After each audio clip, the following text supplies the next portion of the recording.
Olá, estamos de volta com mais um programa do canal História Atual. E hoje, encerrando o ciclo de debates sobre o cangaço, nós iremos falar sobre um tema um tanto quanto polêmico, que é a relação entre o cangaço e o coronelismo. Nós já vimos aqui um pouco da história de Jararaca, da entrada de Lampião em Mossoró, das produções, dos documentários feitos em torno do cangaço. E hoje, você, que é um curioso da temática, você que gosta de ler sobre o cangaço, vai ter a oportunidade hoje de participar do nosso programa, né, e assistir a uma conversa, um diálogo bastante interessante.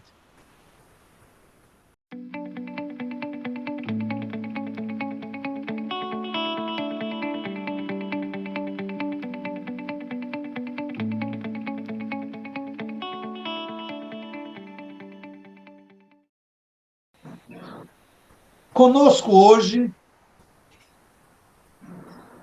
escritor moçoroense, bacharel em Direito pela Universidade Federal do Rio Grande do Norte, com mestrado na Universidade Federal do Ceará, Honório de Medeiros, ele que é autor de 3 obras que são representativas para que a gente possa conhecer sobre o cangaço.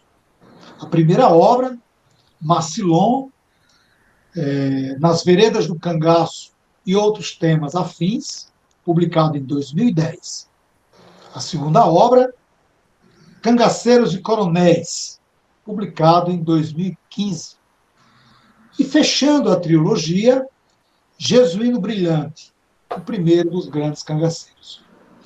É com enorme prazer que a gente recebe Honório de Medeiros no nosso canal.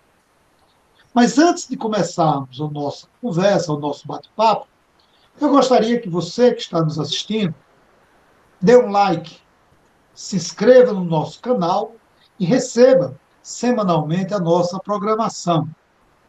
Isso faz com que o nosso canal cresça e continue promovendo esse diálogo, esse debate sobre fatos históricos no Brasil e também em outros países.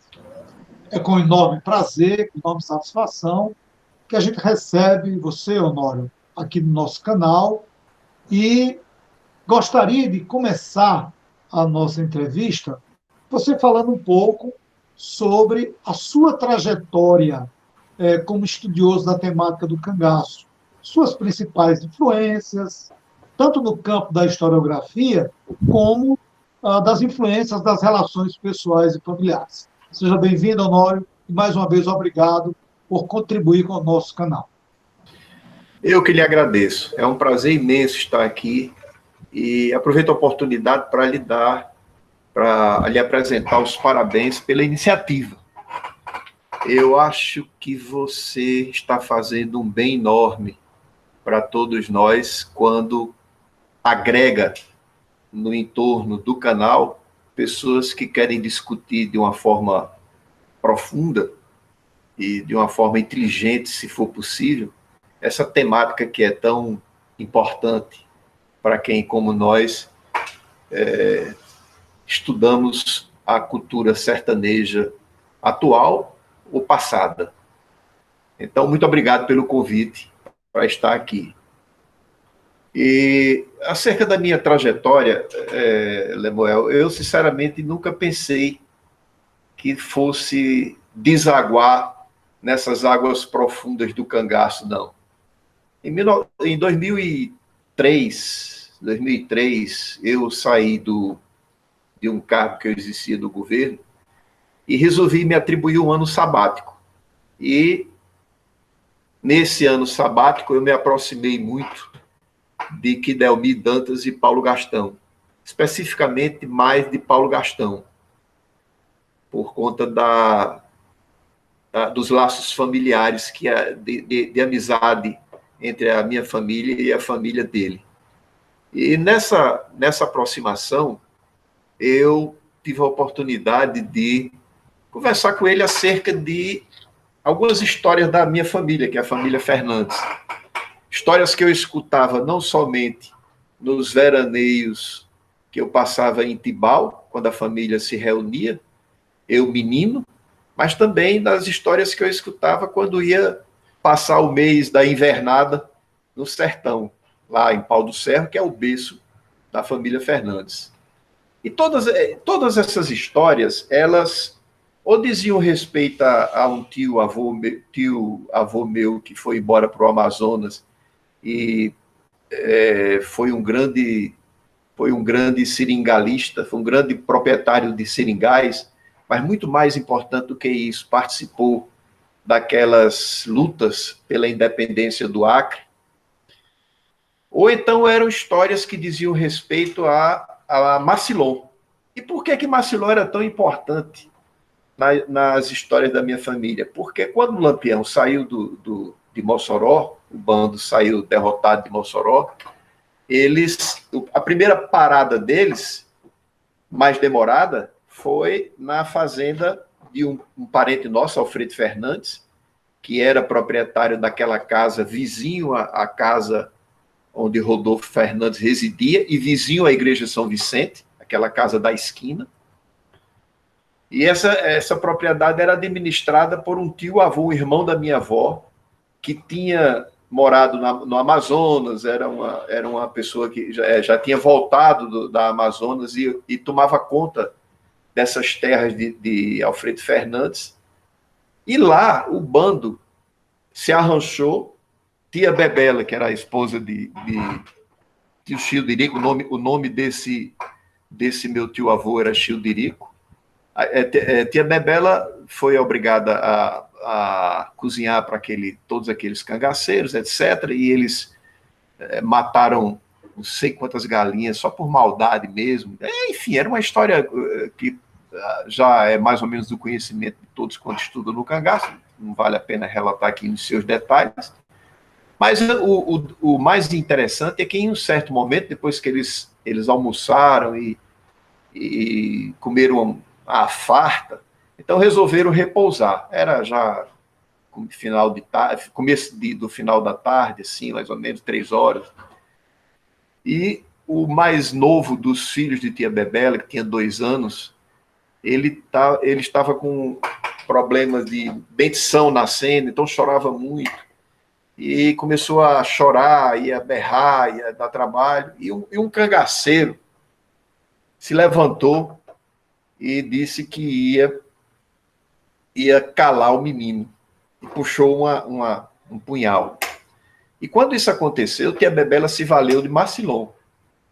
E se valeu de Macilon porque Macilon era conhecido dos Fernandes, lá de Mossoró, porque Macilon tinha sido almocreve. E o pai dele residia em Terra dos Fernandes, em Luiz Gomes. Então ela se valeu de Macilon. E Macilon peitou o cangaceiro e botou moral, como a gente diz. E por conta desse episódio, tia Bebela, enquanto foi viva, todo ano mandava celebrar uma missa em ação de graças para Macilon, pelo bem que ele tinha feito, não permitindo que nosso primo, o filho dela, o caçula, fosse morto. E não só esse detalhe, mas também o que aconteceu durante a permanência de Lampião lá na propriedade, era sempre alvo de conversa e tudo mais. Então, essas histórias de cangaceiro, elas, até pelo fato de eu ter nascido numa casa que fica ao lado da Igreja São Vicente, essas histórias, elas formaram o pano de fundo da minha infância e meninice. Elas estavam sempre presentes. Mas, especificamente, em 2004, nesse ano sabático ao qual eu me referi, um amigo meu de infância, que era da turma da Igreja São Vicente, mandou para mim uma matéria publicada no jornal Gazeta do Oeste, escrita por um jornalista chamado Alexis Gugel, dando conta de uma entrevista que ele tinha feito com um senhor em Caraúbas, um senhor já nonagenário, mas que naquela época ainda vivo, lúcido, e que tinha sido posto no colo de Massillon, criança, né, recém-nascida. Mas também tinha sabido de algumas histórias alusivas a Massillon Almocreve, passando por aquela região, indo e vindo do sertão da Paraíba para Mossoró, de Mossoró para o sertão da Paraíba, aquilo todo. E numa dessas passagens, ele teria sabido que Massillon na verdade, tinha engendrado o projeto de invadir Mossoró para raptar Julieta, filha de Rodolfo, por quem ele era apaixonado. A matéria de Alexis contava essa história. E Jânio Rego, esse meu amigo de infância, mandou essa matéria para mim. E eu comentei com o Paulo, comentei com o Kidelmi, e comecei a escutar na família se alguém sabia alguma coisa, comecei a ler acerca do assunto, comecei a trocar impressões com Paulo e com Kidelmi, e ambos me motivaram bastante para que eu fizesse uma pesquisa mais aprofundada acerca do assunto. E eu resolvi fazer essa pesquisa. E as primeiras pesquisas que eu fiz, pesquisa de campo, foram acompanhadas por Paulo e outras por Kidelmi. Então, ao longo do tempo, eu fui aumentando a minha pesquisa acerca de Massillon, mas o que era mais interessante é que quanto mais eu lia acerca de Massillon, em jornais, eu mandei fazer uma pesquisa imensa acerca de Massillon, por um especialista em navegar em sites com jornais antigos, etc., aquilo tudo. Comecei a comprar livros e comecei a estudar. E quanto mais eu estudava, quanto mais eu lia acerca de Massillon, mais eu achava um pouco ingênua a concepção que existia de que Lampião tinha invadido Mossoró única e exclusivamente por conta do saque. Única e exclusivamente para saquear Mossoró. Bom, então, essa influência, a influência de Kidelmi, a influência de Paulo, a influência da participação da minha família, a família Fernandes, através de Rodolfo, diretamente no processo, a influência da minha meninice ali no entorno da igreja de São Vicente, a influência da minha presença no interior, em Pau dos Ferros, nas invernadas de julho, etc., tudo isso contribuiu para que eu terminasse entrando de vez no estudo na pesquisa do cangaço. Agora, o que obviamente é importante nesse processo todo é aquilo que em epistemologia a gente chama de fragmentação das expectativas, que na minha concepção é o primeiro ponto para que a gente realmente resolva construir uma nova teoria acerca de alguma coisa, né? No campo da ciência, principalmente no campo da ciência. E o que eu chamo de fragmentação das expectativas é exatamente aquilo com o qual eu me deparei na medida em que, pesquisando por Massillon, eu descobria que o conhecimento que se tinha, ou a teoria que se tinha acerca da invasão de Lampião, era uma teoria, como é que eu poderia dizer, frágil. Ela não resistia às investidas que poderiam ser feitas se fosse empreendido um estudo mais aprofundado acerca da invasão e, principalmente, se fosse levado em consideração não apenas o relato específico de como os fatos aconteceram, ou seja, puramente a narração fática, fosse levado em consideração o ambiente onde tudo isso aconteceu. E o resultado de todo esse processo foi o livro Macilon. Foi minha estreia no Cangaço em 2010. Em 2010 ele foi lançado. E nesse livro são elencadas 18, salvo engano, 18, 19 questões que até hoje não foram respondidas, né? E que eu as coloquei para a comunidade estudiosa acerca do cangaço, me ajudarem a pesquisar em relação ao assunto, e não obtive resposta. Elas continuam pendentes, apesar de todo esse tempo que já passou. Então, essa realmente, no campo pessoal, no campo familiar e no campo da historiografia, eu gostaria de lembrar um detalhe interessante. Quando eu tinha mais ou menos 12 anos, uma das vezes que eu fui passar as férias em Recife com uma tia que lá residia, irmã da minha mãe, na biblioteca dela eu descobri um livro chamado Vingança Não. E eu li esse livro, Vingança Não. Inclusive, a minha tia, eu me lembro da minha tia dizendo que eu não devia ler aquele livro, porque era um livro muito triste. Por que é que você vai ler um livro desse, um livro sobre cangaceiro? É um livro muito triste. Mas aí ela saía para trabalhar, ela trabalhava na Sudene, e eu ficava à vontade e terminei lendo o livro. Depois eu me esqueci desse livro. Anos depois, quando retomei os estudos do cangaço, imediatamente mandei comprar o Vingança Não para mim, porque eu considerava que o tijolo inicial tinha sido exatamente esse livro, Vingança Não. E nunca me arrependi de dizer isso, porque é uma obra muito interessante, muito interessante. Honório, você abordou aí sobre sua obra Macilon, e o segundo ponto que eu queria que você levantasse era o seguinte: a construção da obra Macilon, ele está atrelado ao processo de construção das outras duas obras, que, por sinal, são bastante representativas. O que você aponta como diferencial em relação a outras obras produzidas sobre o cangaço, sobre essa temática? Você tem 3 obras.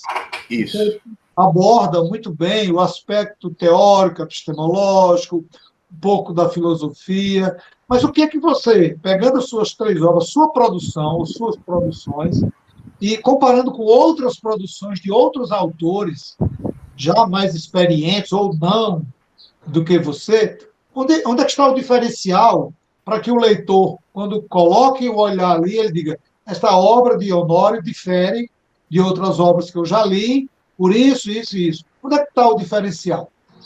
A questão do poder.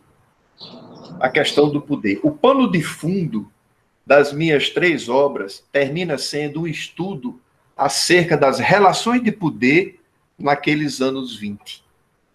E é curioso, Lemuel, que esse tema passou a ser tão importante para mim, tenha passado a ser tão importante para mim, que eu agora estou escrevendo um livro acerca da eleição de 1934, que, no meu modo de entender, é um desaguadouro dos conflitos entre os coronéis acontecido nos anos 20.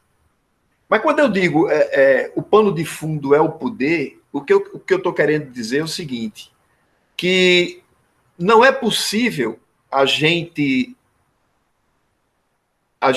se aprofundar na discussão do cangaço sem que nós tenhamos na mente que o cangaço é uma manifestação de poder, uma manifestação de poder indisciplinada, uma manifestação de poder. Eu chamo de irridência.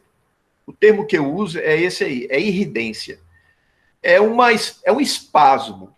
O cangaço é um espasmo, e quem melhor, na minha opinião, disse o que eu gostaria de ter dito em relação à conduta dos homens que fizeram o cangaço, por incrível que pareça, foi um escritor francês que ele levantou como é que eu poderia dizer, a tese da revolta do homem. ele coloca que o homem, ele faz avançar esse processo, que é o processo civilizatório, ele faz avançar na medida de sua revolta, e quase que nos chama a tentar compreender a história como sendo resultado das manifestações dessas pessoas que ousaram, de uma forma ou de outra, ir contra as circunstâncias nas quais elas viveram. E são pessoas diferenciadas. Por exemplo, você pega a família de Lampião. Por que que Lampião, que não é o primeiro nem o segundo, foi o líder da família e foi o líder do cangaço? É como se houvesse ali uma confluência entre genética e ambiente social, e por conta desse complexo de fatores, nascesse pessoas que, de uma forma ou de outra, elas impulsionam a história e fazem com que o processo civilizatório avance. No mundo da epistemologia, que é com quem eu faço o paralelo, porque eu vim da filosofia da ciência para o direito e do direito para o cangaço, no mundo da epistemologia, nós entendemos, com Bachelard, que você deve ter estudado no seu doutorado, no seu mestrado, nós entendemos que é sempre o conhecimento é sempre resultado da reforma de uma ilusão. Nós temos uma ilusão de que conhecemos algo, mas esse conhecimento já não responde às nossas angústias, e aí nós somos forçados, nós temos as nossas expectativas fragmentadas, e nós somos forçados a engendrar processos teóricos explicativos. Mas essas pessoas, quando nós olhamos a história, nós vamos ver que algumas pessoas, elas são catalisadoras desse processo. E aí é o caso de Lampião especificamente. E o pano de fundo do livro, na verdade, é o entendimento de que havia o poder por trás de todas aquelas ações que nós elencamos ao longo do tempo, narrando, mas não a interpretando de uma forma que realmente nos explicasse o que estava acontecendo. E também nós começamos a entender que o cangaço, ele não é uma decorrência do coronelismo.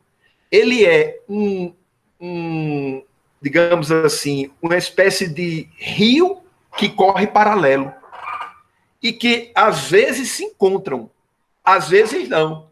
Tanto é que trombam, mas às vezes juntos formam um verdadeiro caudal, como foi no caso da invasão de Mossoró, quando os coronéis do Ceará, os coronéis do Rio Grande do Norte resolveram se aliar através de um personagem singular chamado Macilon para invadir Mossoró em um episódio absurdamente inesperado e até inimaginável para os padrões da época, pelo que nós sabemos de tudo quanto nós estudamos em relação ao período. Então, o pano de fundo, o que ele tem diferente? Ele passa a encarar o poder não como uma relação de força entre cangaço e coronel, e volante e pessoa. Não.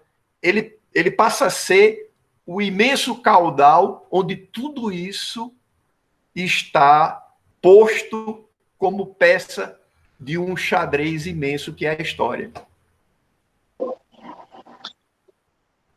Amigo, a sua experiência como pesquisador o credencia a defender as teses sobre a relação do cangaço com a política dos coronéis.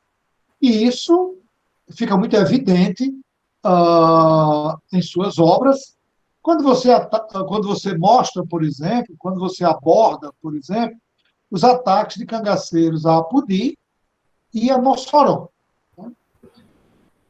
Eu lhe pergunto, quais as fontes que você utilizou para embasar, para dar um embasamento, para dar sustentação às suas teses em relação a esses dois fatos, Apodi e Mossoró? Olha, a resposta é até singela. Foi estudando os passos de Macilon. Quanto mais eu mergulhava naquele personagem enigmático, desconhecido, eu não sou um homem de me gabar, mas eu não posso deixar de atribuir a mim mesmo o fato de ter trazido para a luz alguém que estava posto como um rodapé em um livro esquecido de uma biblioteca praticamente desaparecida, comendo o pó do tempo. Foi quando eu trouxe Marcilon. Quando eu recuperei Marcilon, na medida em que eu recuperava Marcilon, eu ficava espantado com as ligações entre Marcilon e os coronéis da Paraíba, Marcilon e os coronéis do Ceará. Eu ficava espantado quando eu descobria do conflito entre coronéis existentes por trás de tudo quanto nós apenas vislumbrávamos em relação à política dos coronéis nos anos 20, no Rio Grande do Norte, na Paraíba e no Ceará. Por exemplo, vou dar um exemplo para você banal. Marcilon, o primeiro feito dele que realmente chamou a atenção foi o ataque que ele realizou em Belém, em Brejo do Cruz, quando ele faz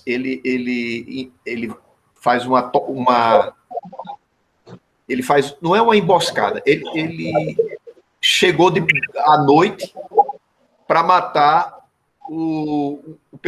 a família que na época era quem dominava politicamente Brejo do Cruz e que era inimiga política fidagal das grandes famílias que dominavam aquela região. E ele vai e mata duas pessoas e fere outra, e de lá ele foge para... Hoje nós sabemos que ele fugiu direto para o inquérito que foi aberto contra ele, diz que ele fugiu direto para a fazenda dos Saldanha. E de lá, o que nós sabemos é que ele aparece no Ceará. E já aparece no Ceará, e participa de uma emboscada contra os paulinos a mando de Isaías Arruda. O que é que a gente vai pensar em relação a isso? Aí entra a questão de você engendrar a construção do quebra-cabeça. Você começar a pegar informações que elas estão setorizadas na política dos coronéis, mas elas não estão ligadas com os fatos que dizem respeito à bandidagem, à pistolagem, ao jaguncismo, ao cangaço. Você começa a relacionar esses fatos entre os coronéis, os cangaceiros, os jagunços, o ambiente político, e você começa a descobrir as coisas. Veja bem, havia uma prática comum naquela época entre os coronéis, que era o seguinte: seus homens faziam... Os homens de algum coronel cometiam algum ato, matavam alguém, ou davam uma surra em alguém, ou enfim, cometiam algum tipo de ilegalidade. O coronel a quem esse jagunço servia, mandava o jagunço para outro coronel, se possível no outro estado, para que ele ficasse por lá enquanto o calor do problema desaparecia. Havia o que se chamava de troca. O coronel mandava fazer uma incursão, e essa incursão levantava uma série de problemas junto ao governo, junto à imprensa, etc. Então vamos pegar esse homem, vamos mandar lá para o Ceará, porque lá ele passa um tempo lá e tal. Então, o intervalo de tempo entre esse atentado de Marcilon em Brejo do Cruz e o atentado que ele comete contra os paulinos a mando de Isaías Figueiredo é muito curto, para que possa existir uma relação entre Marcilon e Isaías, mas é extremamente longo quando a gente começa a perceber a relação entre os coronéis do Ceará e os coronéis da Paraíba, que eram muitas as relações, muitas as relações. Então, Quando eu comecei a estudar esses detalhes, aí eu vou para o episódio de Apodi.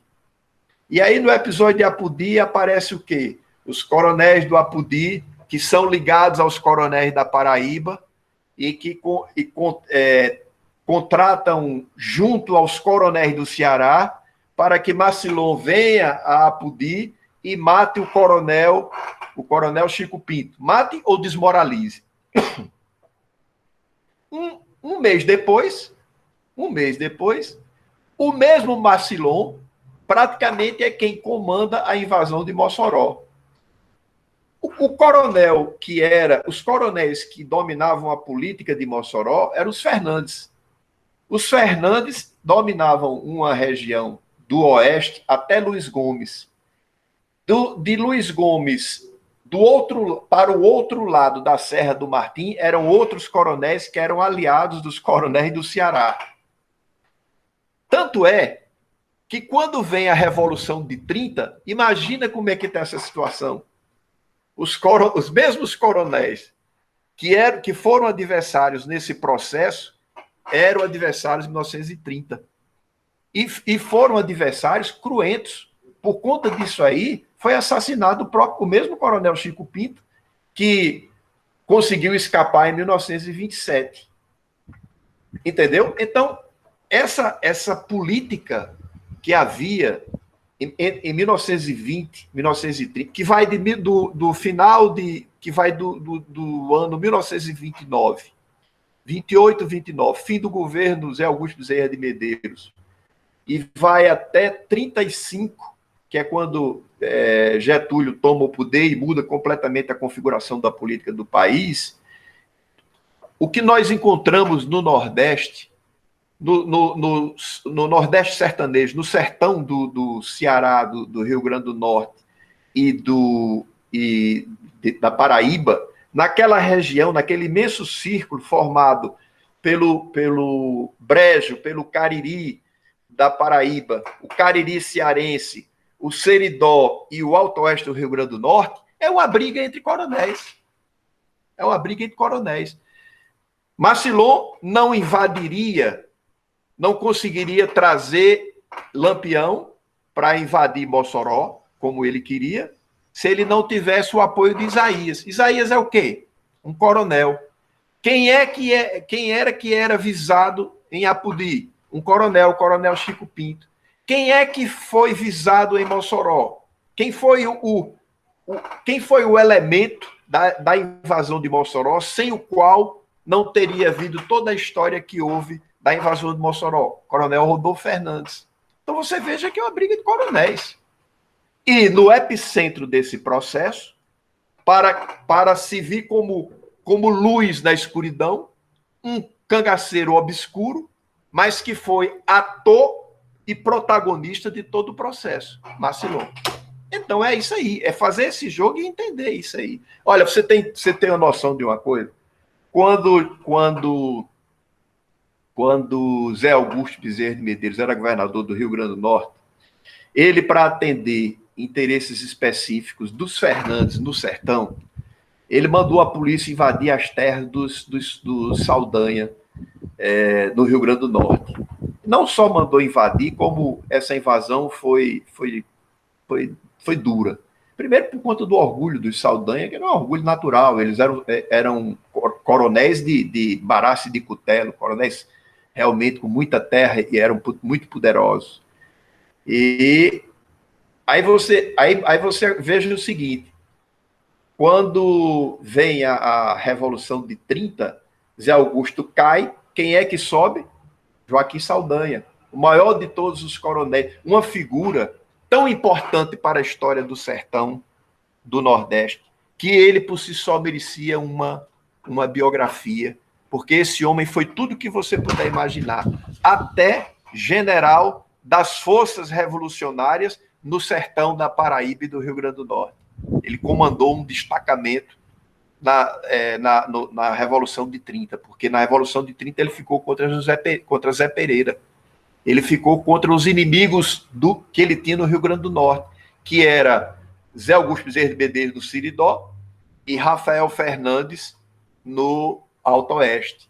As duas maiores vigas de sustentação do poder dos Maranhão, quando os Maranhão construíram a sua oligarquia, e já nos estertores, quando Zé Augusto terminou governador do Rio Grande do Norte, e depois Juvenal Lamartine continuou, em seguida, Rafael Fernandes foi o governador do estado do Rio Grande do Norte. É tudo uma história de coronéis.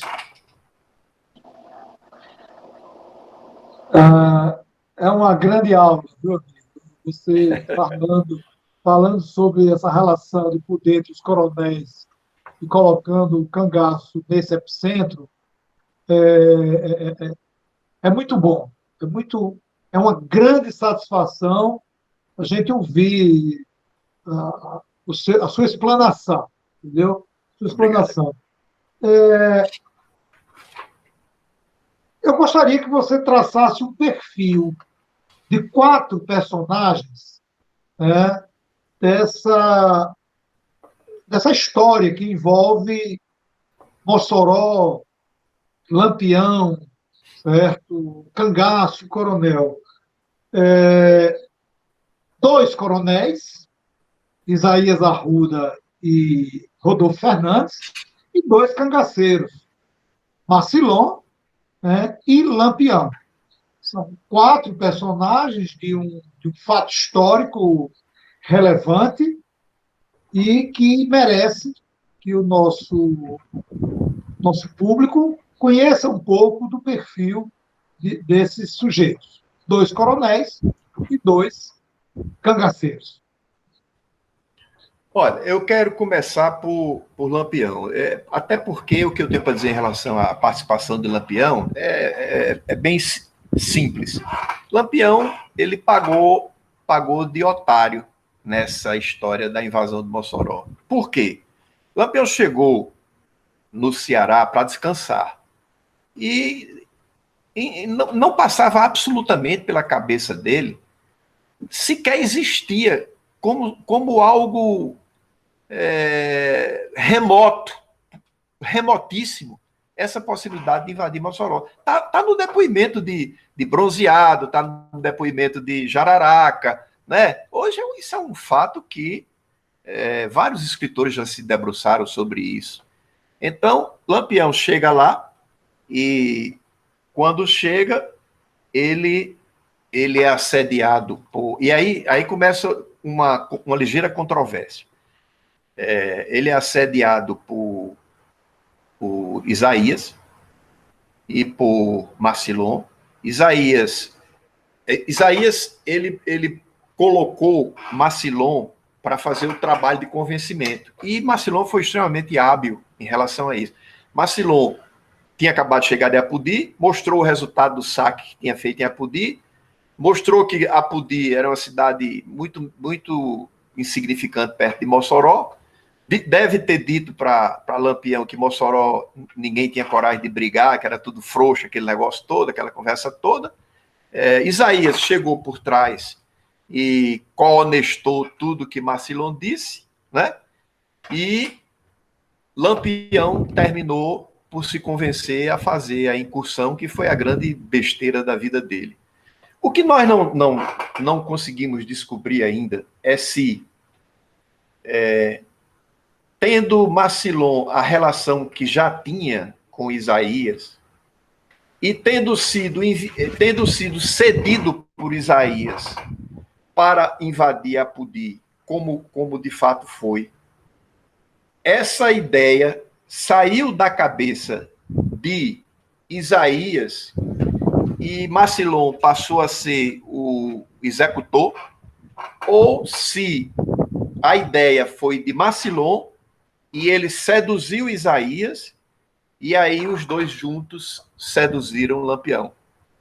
Por que é que eu acho que Isaías comprou essa... E aí já falando de Isaías. Por que é que eu acho que Isaías comprou facilmente essa história? Isaías estava numa situação política muito difícil. O governo federal estava pressionando o governador do Ceará para ele deixar de apoiar os coronéis coiteiros, os coronéis que se valiam de jagunços para impor o seu poder no Cariri cearense e em outras regiões do Ceará também. Então era uma pressão muito grande, porque era uma pressão que vinha do governo federal, o governo federal pressionava o governador do estado. Naquela época o governo federal mandava tudo, tudo podia, e o governo do estado realmente estava querendo acabar com o mandonismo de Isaías, denunciado a todo momento lá em Fortaleza, pela imprensa, etc., e por aí vai. E, inclusive, denunciado também no governo federal, né, no Rio de Janeiro, onde funcionava o governo federal. Isaías pensou o seguinte, eu imagino como ele, pela mentalidade que ele demonstrou ter, e aí nós temos o livro de João Calixto, que é fabuloso, é uma obra incrível, traça um perfil de Isaías que é exaustivo, no sentido de exaurir a construção de um perfil de um coronel. É uma obra que não pode faltar na biblioteca de ninguém que seja estudioso das relações de poder no sertão. Isaías, ele pensou o seguinte, olha, eu não tenho nada a perder, porque para Lampião ir a Mossoró, ele vai ter que se abastecer comigo. A logística era toda de Isaías. Isaías forneceu cavalo, Isaías forneceu armas, Isaías forneceu munição, Isaías forneceu mantimento. Então, nessa história aí, ele já ganhava muito. E se Lampião voltasse vitorioso e trouxesse a fabulosa soma de 400 contos de réis como resultado do saque, metade era de Isaías. Então, Isaías diz, eu não tenho nada a perder, porque se ele morrer por lá, eu ganhei, porque me livro desse problema que o governo federal e o governo estadual estão... resulta da pressão do governo estadual do governo federal. Mas se eu se ele voltar sendo vitorioso, eu estou rico pro resto da vida. Vou mandar no Ceará inteiro, vou ser governador do Ceará. Então, o que nós não sabemos hoje, não há como saber com certeza, é se foi Macilon ou se foi Isaías. Eu acho que pode ter havido algum interesse que tenha apresentado a ideia para Isaías e para Macilon. Algum grupo de pessoas apresentou essa ideia. É possível que isso tenha acontecido. Porque eu não acredito que Macilon, por si só, tenha tido a ousadia de querer invadir uma cidade, que ele conhecia bem Mossoró, sabia que era uma cidade imensa. E muito menos Isaías ia querer assumir uma responsabilidade dessa, sem que, e aí é que é o fator importante para entender tudo isso, sem que ele tivesse a quantidade de homens suficiente para realizar uma incursão de tamanho porte como foi a que foi feita para Mossoró. Ele não sabia que Lampião ia para lá, assim como Macilon também não sabia. E se os cangaceiros que estavam se articulando na Paraíba, da qual deu conta a Rodolfo, um mês antes da invasão, aquele compadre, empresário e amigo lá de Pombal, que tanto pode ter ele sabido do episódio através dos cangaceiros, porque ele era dos liberatos, como podia ser através dos próprios coronéis, porque ele era ligado aos coronéis, né? Então, se Lampião chegou por acaso e esses cangaceiros que estavam sendo juntados na Paraíba eram insignificantes para uma invasão como essa, então eu só posso calcular que a ideia realmente tenha saído da cabeça de Macilon, né? E para sair da cabeça de Macilon, eu acho que ele se aproveitou da presença de Lampião. Ele é provável que estivesse sendo cantado para realizar uma operação em Mossoró semelhante à que ele realizou em Apodi. Um processo de desmoralização da liderança política do coronel Chico Pinto. Por que eu digo isso? Para onde foi que Macilon se dirigiu assim que chegou em Mossoró? Para a casa de Rodolfo. Mas ele sabia que Rodolfo não tinha a quantia que ele queria levar de Mossoró, e que nem Rodolfo iria conseguir essa quantia. Se realmente eles queriam o dinheiro que pediram a Rodolfo, eles fossem invadir o Banco do Brasil. O Marcilon sabia que havia o Banco do Brasil em Mossoró.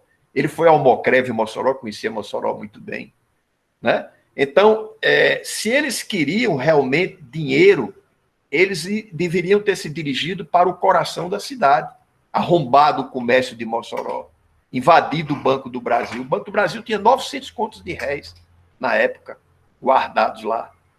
Aí não, Marcilon vai e comanda uma invasão à casa de Rodolfo. O que é que ele queria lá em Rodolfo, especificamente?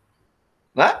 Veja que ele seduz Lampião, e aí Lampião vai para a fábrica de gelo, fica dando suporte à entrada de Marcilon pelos fundos da casa de Rodolfo, enquanto o grupo de Colchete, o grupo de Jararaca, passa entre a igreja de Alfredo e a igreja, e ataca pela frente. Quer dizer, é um ataque em gancho, um ataque em agulha, um ataque clássico. Um vai pelos fundos, outro vai pelo outro lado. Mas por que isso? Então, quer dizer, o que nós podemos perceber é que Isaías, de uma forma ou de outra, sem ele não teria havido ataque. Sem Marcilon não teria havido ataque. E, nesse caso, Lampião passa a ser um personagem secundário, porque ele somente invadiu Mossoró na justa medida em que Marcilon e Isaías se articularam para convencê-lo. Quanto a Rodolfo, o papel dele era um papel fácil de perceber. A liderança dos Fernandes naquela época era dividida de forma inteligente. Enquanto Rafael Fernandes cuidava da grande política no Rio de Janeiro, era deputado federal e ficava arranjando verba e recurso e aquela coisa toda, e cuidando dos próprios negócios, o negócio da família lá no Rio de Janeiro, a política miúda era feita por Rodolfo. Rodolfo cuidava dos interesses da Fernandada que existia, de Mossoró até Luiz Gomes, porque praticamente todos os prefeitos daquela época, na região do Alto Oeste, eram da família Fernandes. Caicó era Chico Pinto, que era compadre de Rodolfo. Aí você chegava em Pau dos Céus, era um tio-avô meu, Adolfo Fernandes, que era o pai de Alfredo Fernandes. Era o prefeito de Pau dos Céus. Você chegava em São Miguel, era um aliado dos Fernandes, não era Fernandes, mas era um aliado de Fernandes. Você chegava em Martins, era um Fernandes.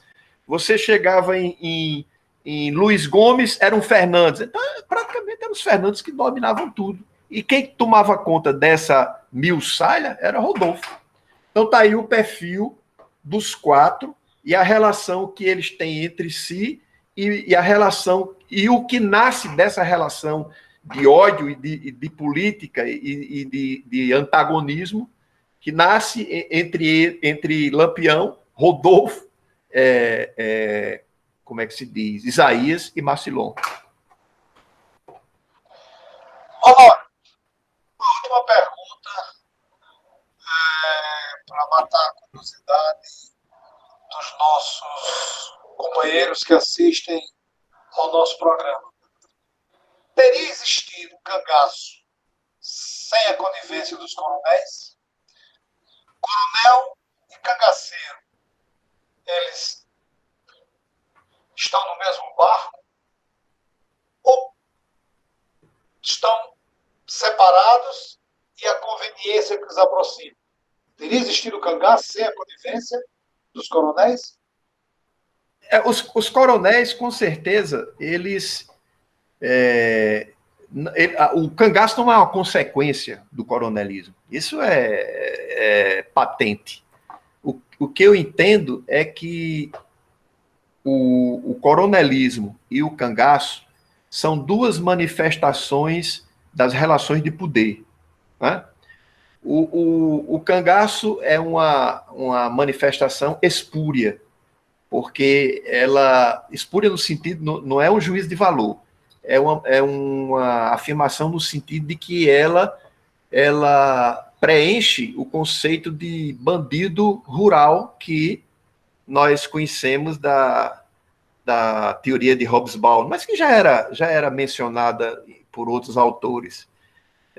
Eu entendo, como eu disse para você, que o coronelismo e o cangaceirismo, eles são dois rios que correm para o mesmo estuário. Agora, um não depende do outro para ter existido. Por quê? Porque nós sabemos que houve coronelismo no mesmo período em outras regiões do país, mas não houve cangaço. Assim como nós sabemos que o cangaço somente houve, da forma como ele é compreendido, é apreendido pelas as suas características específicas, somente houve na região do sertão nordestino. Então, agora, ambas são manifestações da estrutura de poder, né? Quando você olha para um cangaceiro, você percebe um homem revoltado. Ele está ali no cangaço porque ele não aceitou cumprir a circunstância de escravidão que os que eram iguais a ele, por ela passaram naquele mesmo processo histórico. Você olha para um homem como Lampião e você entende aquela afirmação que ele deu em entrevista uma vez, quando perguntaram por que é que ele não mudava de vida. E ele responde, por que é que eu vou mudar de vida, uma vida boa como essa? É mais ou menos isso, eu não sou de guardar, né? Mas, assim, o que é que você imagina que possa ser uma vida de um homem como Jararaca? Eu, na defesa que fiz de Jararaca naquele júri que dos 90 anos, né, da invasão de Mossoró, eu tenho a impressão que eu convenci o júri quando perguntei, eu convenci ao conselho de sentença, quando perguntei ao conselho de sentença que outra opção poderia ter um homem que nasce sob certos aspectos mais inteligente do que aqueles que os cercam, se não entrar no banditismo. Pobre, preto, bastardo, como era o caso, porque dizem que Jararaca, não sei se isso nunca estudei a questão a fundo, mas escutei vários relatos importantes dizendo que Jararaca era filho de uma escrava com o dono das terras onde ele vivia. Pobre, preto, bastardo, feio, sem nada. E aí ele olha para um lado, olha para o outro e pega em armas pela primeira vez na Revolução Constitucionalista de 32, pega em armas e dizem que foi humilhado por um sargento, matou esse sargento, voltou para cá. Mas essa franja que existe entre a passividade do conformista e a psicopatia do assassino, essa franja, essa pequena e tênue fresta dos homens revoltados, dos homens que não aceitam nem ser o conformista, tampouco ser, porque não lhe deixam ser o psicopata, teria que ser ocupado por homens como os cangaceiros. As circunstâncias históricas permitiram que isso se transformasse em um movimento que marcou época. Mas não porque dele tenha nascido como a vida possa ter nascido do barro. Nele nasceu porque o ambiente era propício para isso. E como havia esses homens revoltados, esses homens se transformaram em cangaceiros. Mas não eram subservientes aos coronéis. Eles seguiam um curso de rio próprio. Eles, com certeza, não desaguaram no mar, porque morreram durante o percurso. O rio secou durante o percurso. Os coronéis não, ainda hoje existem os coronéis aí, embora com outros nomes, né? Honório, muito boa nosso bate-papo. Eu agradeço demais você ter disponibilizado um pouco do seu tempo para conversar conosco sobre o cangaço, sobre esses personagens como Macilon, Isaías Arruda, Rodolfo Fernandes, Lampião e outros sujeitos que você citou aí, como o Coronel Joaquim Saldanha, o Diapudil, o Chico Pinto e tantos outros que contribuem para ampliar o nosso conhecimento. Eu agradeço e abro para você fazer as suas considerações finais. Olha, eu quero agradecer a você a oportunidade de expor o que eu penso acerca desse assunto num ambiente intelectualmente promissor. Porque uma coisa é você... Eu já perdi a conta de quantas entrevistas eu já dei na minha vida. Mas quando a entrevista ela é feita de forma inteligente, tudo flui.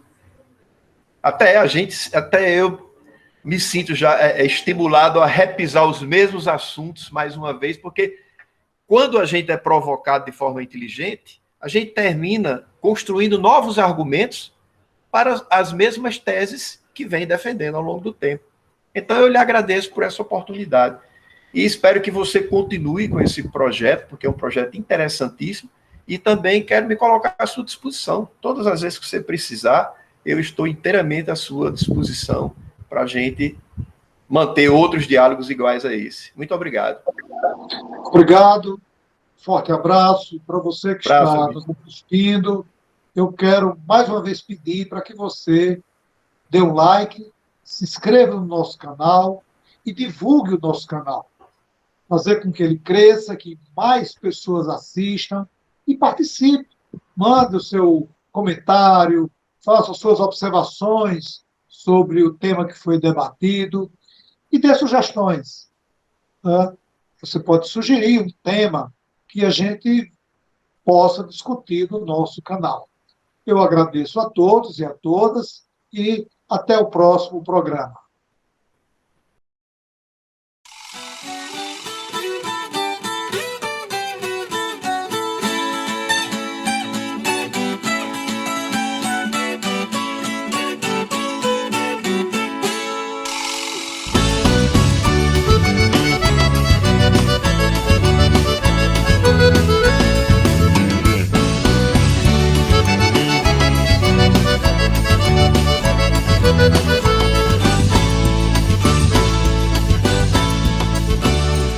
O capitalismo do coronelismo jogou no